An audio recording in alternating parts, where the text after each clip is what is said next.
아브라함이 나이 99살이 되었을 때 하나님은 그에게 나타나셔서 그와 계약을 맺으셨습니다. 그 계약은 아브라함이 하나님에게 순종하며 흠없이 살면 하나님은 몸소 언약을 세워 그가 크게 번성하여 여러 민족의 조상이 되게 하겠다는 것입니다. 그때는 아브라함이 하나님의 부르심을 받고 가나안 땅으로 이주한 지 23년이 지난 후였고, 하나님의 약속에도 불구하고 아기를 얻지 못한 아브라함의 아내 사라가 그녀의 몸종인 하갈을 통해 이스마엘을 얻은 지 13년이 지난 후였습니다. 23년이라는 결코 짧지 않은 세월 동안 하나님의 약속이 성취되지 않았는데 또다시 언약하시는 하나님을 과연 아브라함 이해할 수 있었을까요? 이해는커녕 믿을 수도 없었을 것입니다. 그래서 아브라함은 얼굴을 땅에 대고 엎드려 웃으면서 혼잣말로 나이 100살 된 남자가 아들을 낳는다고? 또 90살이나 되는 사라가 아기를 낳을 수 있을까? 웃었다고 합니다. 아브라함의 회의, 아브라함의 불신앙 이해할 수 있습니다. 10년도 아니고 23년이라는 세월 동안 약속 성취에 아무런 징후조차 보이지 않았는데 그런 하나님을 어떻게 믿을 수 있겠습니까? 그래도 하나님을 원망할 수는 없고, 하나님 그래도 체면을 상하게 해드리지 않을 요량으로 아브라함은 타협안을 제시합니다. 그냥 이스마엘이나 하나님 주시는 복 받으면서 그냥 살게 해주십시오. 자기와 아내 사라에게 오래전에 한 약속, 그런 건 내가 성취되기를 바라지도 않겠으니 그저 우리 하갈에게서 태어난 이스마엘이나 그냥 잘 되게 해주셔도 상관없습니다. 그런 투이죠. 하나님 체면 살리면서 동시에 자신을 정당화하는 태도이죠. 그러나 하나님은 단호하게 말씀하십니다. 아니다. 너의 아내 사라가 너에게 아들을 낳아줄 것이다. 아이를 낳거든 이름을 이삭이라고 해라. 내가 그와 언약을 세울 것이니 그 언약은 그의 뒤에 오는 자손에게도 영원한 언약이 될 것이다. 하나님 반드시 약속을 지키신다는 선언입니다. 설령 가까운 시간 안에, 설령 우리가 기대한 시기 안에 그 약속이 성취되지 않는다고 해도 하나님은 자신의 약속을 결코 잊지 않으시고 이루시는 분이라는 것입니다. 그래서 하나님 아브라함에게 너는 여러 민족의 조상이 될 것이다, 미래형 약속을 하신 다음에 곧이어 내가 너를 여러 민족의 아버지로 만들었으니 이제부터는 너의 이름이 아브라함이 아니라 아브라함이라고 완료형으로 말씀하신 것입니다. 그리고 이름을 바꿨습니다. 그렇습니다. 하나님의 약속은 인간에게는 언제나 미래형이지만 하나님에게는 언제나 완료형입니다. 인간에게는 아직 성취되지 않은 것이지만 하나님에게는 이미 이루어진 것입니다. 그래서 예수님도 너희가 기도하면서 구하는 것은 무엇이든지 이미 그것을 받은 줄로 믿어라.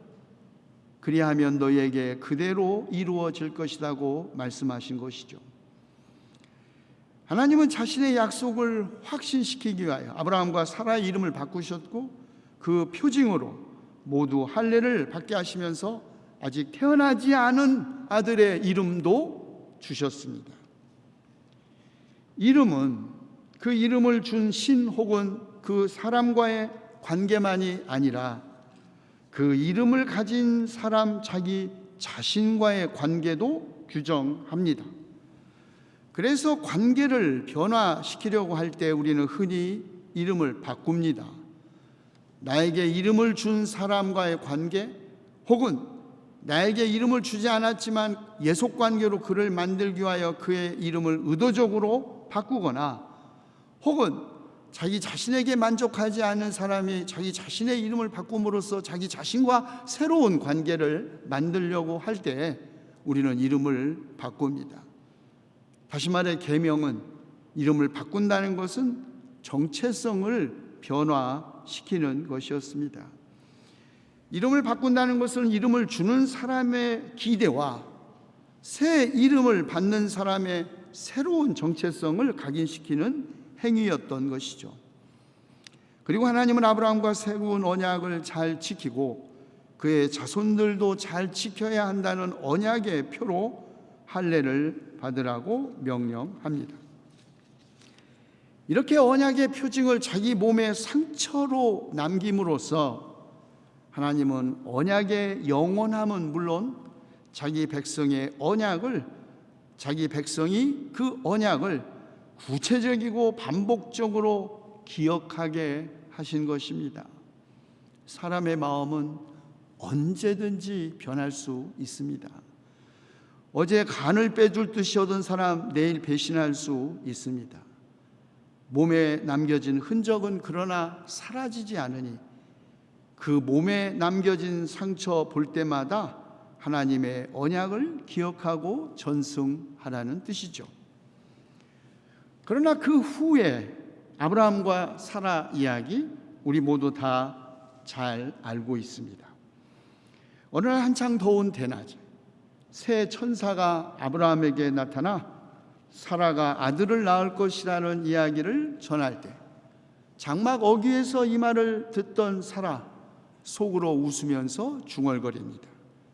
나는 기력이 다 쇠진하여 나의 남편도 늙었는데 어찌 나에게 그런 즐거움이 있으랴. 우리는 사라의 의심과 회의도 이해할 수 있습니다. 90살의 나이에 월경마저 그쳐 아기를 낳을 나이가 훨씬 지난 사라가 아이를 낳는다는 것, 그건 인간적 가능성이 아니기 때문입니다. 처음에는 아브라함이 웃더니 이제는 그의 아내 사라도 웃습니다.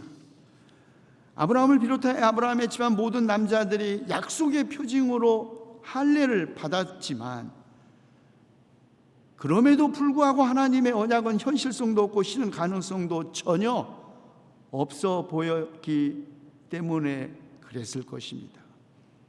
그렇죠. 할례의 실행 그 자체가 약속이 성취될 것을 보장하는 행동은 아닙니다.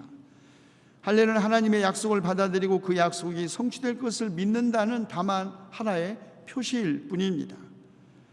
그리고 그 약속이 성취되기 위해서는 하나님에게 순종하며 흠없이 살아야 한다는 것을 일깨워 주는 표시입니다. 할례는 율법이고 할례는 우리의 교회 안의 직분이기도 합니다. 우리의 직분 자체가 우리의 구원을 보장하는 것 아닙니다. 다만 우리의 직분은 끊임없이 우리가 어떻게 살아야 할지 그것을 우리에게 깨닫게 하고 각인시키는 표시일 뿐입니다.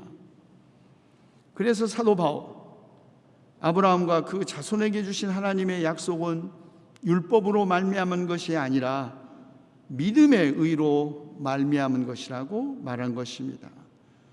할례로 구현된 율법의 준수가 아니라 죽은 사람들을 살리시고 없는 것들을 불러내어 있는 것이 되게 하시는 전능하신 하나님께서 그 약속을 보장하신다는 것입니다.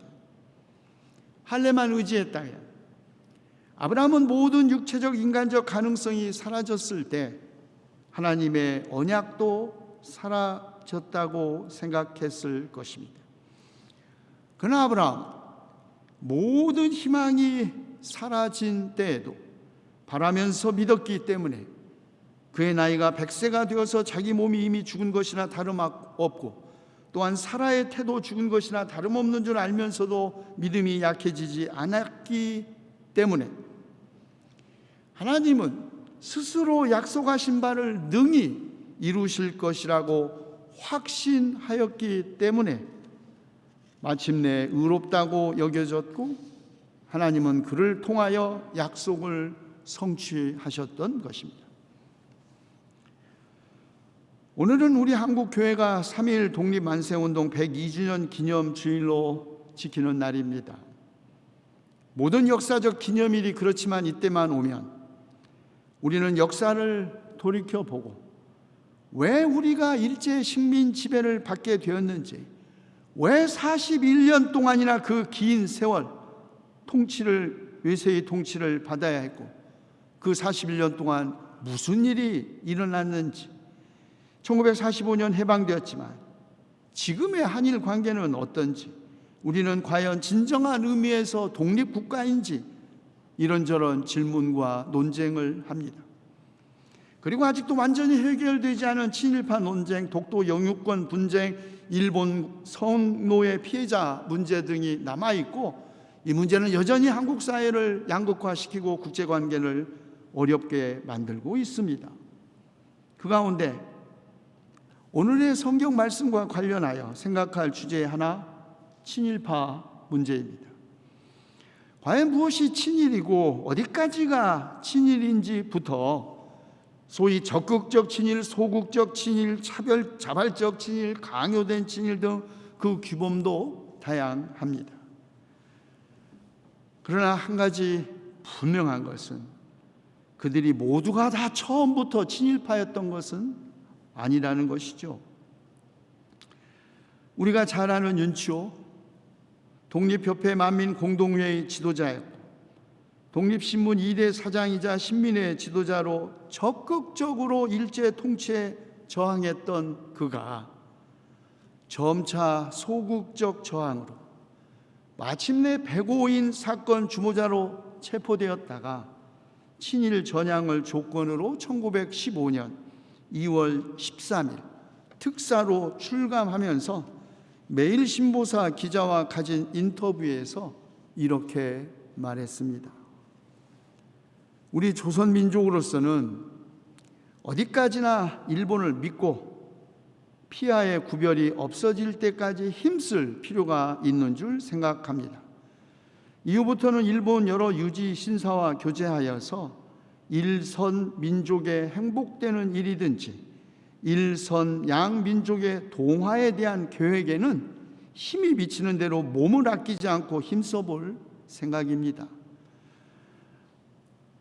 인종편견과 차별이 극심한 미국, 지독한 냄새가 나는 중국, 그리고 악마 같은 정부가 있는 조선이 아니라 동양의 낙원이자 세계의 정원인 축복받은 일본에서 살고 싶습니다. 저열하고 무능한 조선의 민족성으로는 자치를 손에 쥐어준다고 해도 독립적인 국가를 세우는 것은 불가능하다. 이렇게 말했다고 여러분 상상할 수 있겠습니까? 그러나 역사에 만약이란 없지만 만약에 우리가 그 시대를 살았다면 과연 우리는 어떤 선택을 했을까요? 어쩌면 우리의 선택지도 우리가 비난하건 혹은 존경하던 그 우리 모든 선배들과 그렇게 크게 다르지 않았을 것입니다. 그리고 각자의 선택에 대한 확실한 신념과 분명한 이유가 다들 있겠죠. 윤치호도 해방된 후 친일파 청산 문제가 거론되자 한 노인의 명상록이라는 돌림 편지에서 그것은 어쩔 수 없는 역사의 불가항력이었다고 역설했습니다. 일본의 신민으로서 조선에 살아야 했던 우리들에게 일본 정권의 명령과 요구에 응하는 것 외에 어떤 대안이 있었겠습니까? 우리 아들들을 전쟁터에 보내고 딸들을 공장에 보내야만 했는데 우리가 무슨 수로 군국주의자들의 명령과 요구를 거역할 수 있었겠습니까? 맞는 말이죠. 어쩔 수 없었다는 것입니다. 그 다른 대안이 없었다는 변명입니다. 맞는 말입니다. 그러나 틀린 말입니다. 왜냐하면 그와 같은 동시대를 살았으나 그와 전혀 다른 길을 선택한 사람들도 많이 있었기 때문입니다. 그러므로 선택은 역사의 불가항력의 강요가 아닙니다.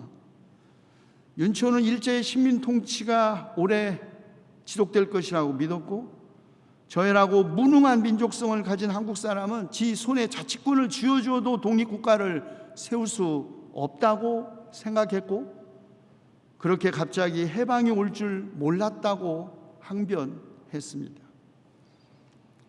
일제 식민 통치가 오래가지 않을 것이고 해방이 갑자기 올 것이라고 생각했으면 과연 누가 친일했겠으며, 두려운 협박과 달콤한 해유를 이겨낼 수 있었다면 과연 누가 친일했겠느냐는 말이죠. 후에 태어난 세대의 은총, 이런 말이 있습니다. 히틀러 나치 정권과 제2차 세계대전을 경험하지 못한 독일의 전후 세대들이 당시에 태어나지도 않았고 유대인 학살과 전쟁에도 책임이 없는데 왜 우리가 우리의 과거사에 책임을 져야 하느냐는 반발이 있었을 때, 독일의 6대 대통령 리히하르트 폰 바이제커가 한 말이죠.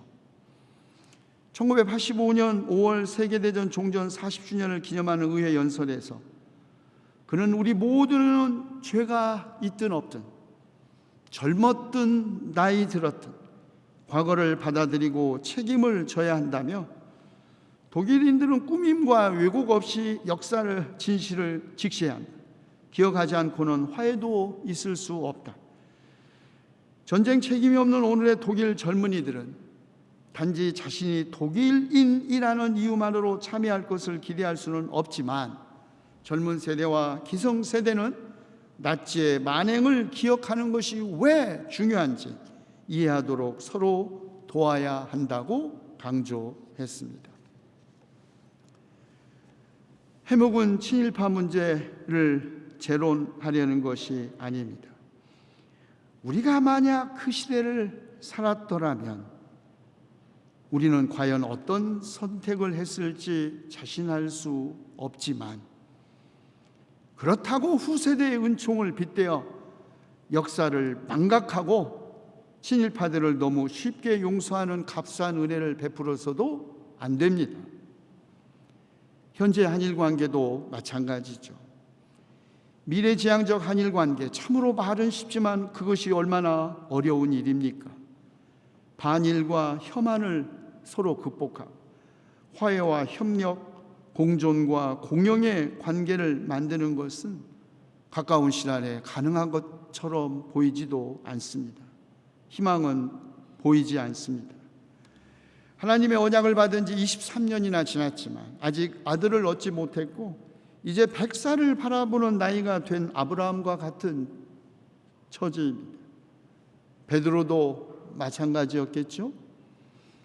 예수께서 인자가 반드시 많은 고난을 받고 장로들과 대제사장들과 율법학자들에게 배척을 받아 죽임을 당하고 사흘 후에 살아나야 한다고 말씀하셨을 때, 베드로와 그 제자들, 그들이 스승에게 걸었던 희망도 사라지는 것이 아닌지 두려움에 사로잡혔을 것입니다. 사흘 후에 있을 부활 언약도 제자들에게는 아무런 위로와 희망의 근거가 될 수 없었습니다.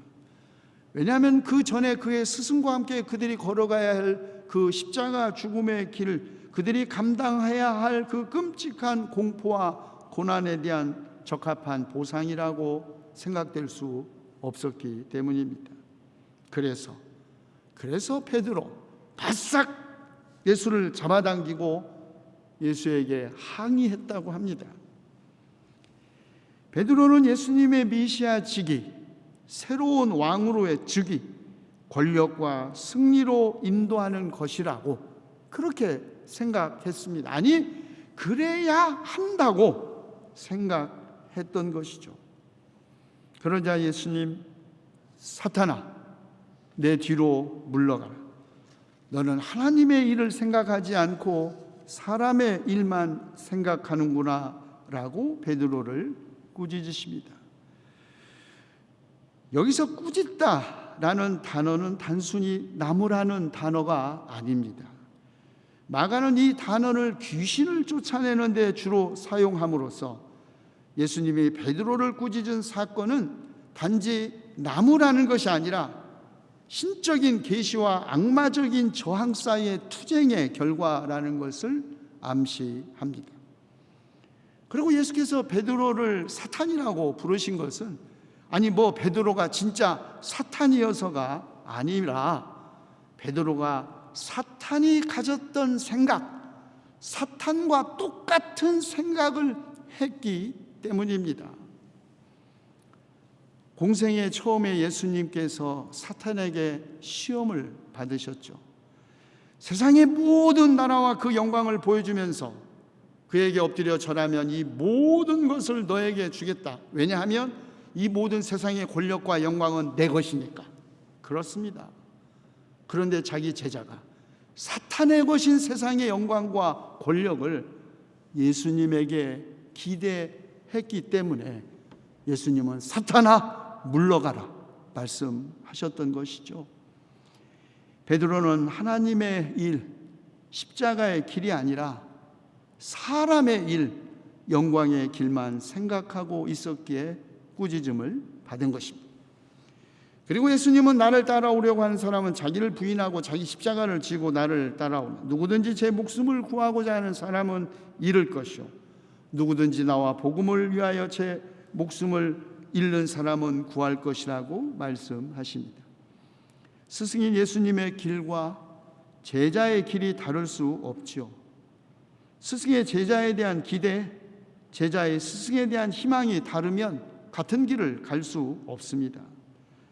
예수님을 따르는 제자는 그러므로 자기를 부인해야 합니다. 사람의 일을 생각하지 않고 하나님의 일을 생각해야 한다는 것이죠. 예수님은 누구든지 제 목숨을 구하고자 하는 사람은 잃을 것이요 누구든지 나와 복음을 위하여 제 목숨을 잃는 사람은 구할 것이라고 하심으로써 죽음으로 끝나는 길, 모든 희망이 사라진 때, 바로 그때 그 길에서 생명이 시작되고 희망이 드러나는 역설을 말씀하신 것입니다. 그리고 예수님 이 세대를 음란하고 죄가 많은 세대로 규정하셨습니다. 음란하고 죄가 많은 세대, 우상을 숭배하는 세대입니다. 만몬을 숭배하고 권력과 영광을 추구하기 때문에 생명을 폭력적으로 파괴하는 현실을 음란하고 죄 많은 세대라고 하신 것이죠. 그리고 인자가 아버지의 영광에 쌓여올 때 돈과 권력이 없다고 스스로를 부끄럽게 여긴 사람을 주님도 부끄럽게 여길 것이고, 십자가의 길을 부끄럽게 여긴 세상을 주님도 부끄럽게 여길 것이라고 말씀하셨습니다. 그런데 이 약속, 지금 여기 서 있는 사람들이 죽기 전에 실현되는 것을, 하나님의 나라가 권능을 떨치며 와 있는 것을 볼 사람들이 있다는 것입니다. 하나님의 언약은 미래 시제가 아닙니다. 현재 완료 시제입니다. 그래서 예수님의 제자는 희망이 사라진 때에도 희망할 수 있고, 희망이 보이지 않는 곳에서도 희망을 찾을 수 있습니다. 미래를 현재로 사는 사람, 그가 크리스천이죠. 아직 오지 않은 새로운 세상을 마치 이미 온 것처럼, 우리의 삶 안에서 구현된 것처럼 사는 사람, 그 사람이 크리스천입니다. 그러므로 우리는 3.1 독립 만세 운동이 일어난 지 102년이 지났는데도 과연 우리나라가 진정으로 독립국가인가라고 회의만 하고 논쟁만 하고 있을 수 없습니다. 과거를 탓하고 현재를 안타까워하고만 있을 수 없습니다. 오히려 독립국가로 당당하게 행동함으로써 우리가 진정한 독립국가임을 세계에 증명하는 것이 음란하고 죄 많은 이 시대에 취할 신앙인의 자세입니다. 정의가 강물처럼, 그리고 평화가 들불처럼, 그리고 사랑이 햇빛처럼 퍼지는 하나님의 통치가 능력으로 임하는 것은 단지 우리가 소망해야 할 미래가 아니라 지금 여기에서 경험되는 현재라고 주님께서 말씀하셨기 때문입니다. 기도합시다. 창조주이시며 역사의 주이신 하나님, 오늘 3.1 독립만세운동 제102주년을 기념하고 우리 민족을 지켜주시고 인도해 주신 주님의 놀라운 섭리와 은혜에 감사와 영광을 돌리오니, 주님, 우리나라가 세계의 평화와 인류의 화해와 공생을 위해 쓰임받는 주님의 언약 백성이 되게 하여 주시옵소서. 우리 주 예수 그리스도의 이름으로 기도하옵나이다. 아멘.